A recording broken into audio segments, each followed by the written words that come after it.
నమస్తే. ఒక చిన్న మంచి మాట. ముందుగా 11వ అంతర్జాతీయ యోగా దినోత్సవ శుభాకాంక్షలు. ఒక ప్రత్యేకమైన రోజు. యోగా ప్రాక్టీషనర్స్ అందరికీ కూడా ఎంతో సంబరంగా, ఉత్సాహంగా, ఉల్లాసంగా సంబరాలు జరుపుకుంటూ యోగా ప్రదర్శనలు ఇచ్చే రోజు. నలుగురికి కూడా యోగా ఇంపార్టెన్స్, యోగా అంటే ఏంటి అనే అవేర్నెస్ కల్పించే రోజు.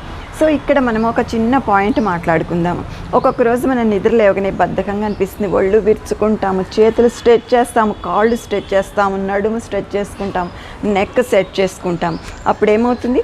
మజిల్స్ అన్నీ కూడా రిలాక్స్ అయ్యి మనం యాక్టివ్గా తయారవుతాము. మరి యోగాలో మనం చేసేది ఏంటి? అన్ని మజిల్స్ రిలాక్స్ అయ్యేట్టు చేస్తాము, అన్ని జాయింట్స్ ఫ్రీ అయ్యేటట్లుగా చేస్తాము, రకరకాల ఆసనాలు చేస్తాము.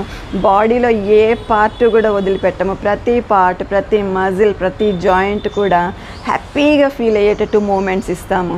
ఎస్పెషల్గా ఏంటంటే బ్రెత్ తోటి కలుపుతాం. Breathe in and breathe out. ఒక పర్టికులర్ మెథాడికల్గా చేస్తాము కాబట్టి మంచి ఆరోగ్యంగా ఉంటాము. బాడీ మొత్తము కూడా హ్యాపీగా ఫీల్ అవుతుంది. రోజంతా కూడా నాట్ ఓన్లీ ఒకరోజు కాదు, ప్రతి క్షణము అన్ని రోజులు కూడా యాక్టివ్గా, ఎనర్జెటిక్గా ముందుకు సాగడానికి యోగా తప్పకుండా చేయాలి.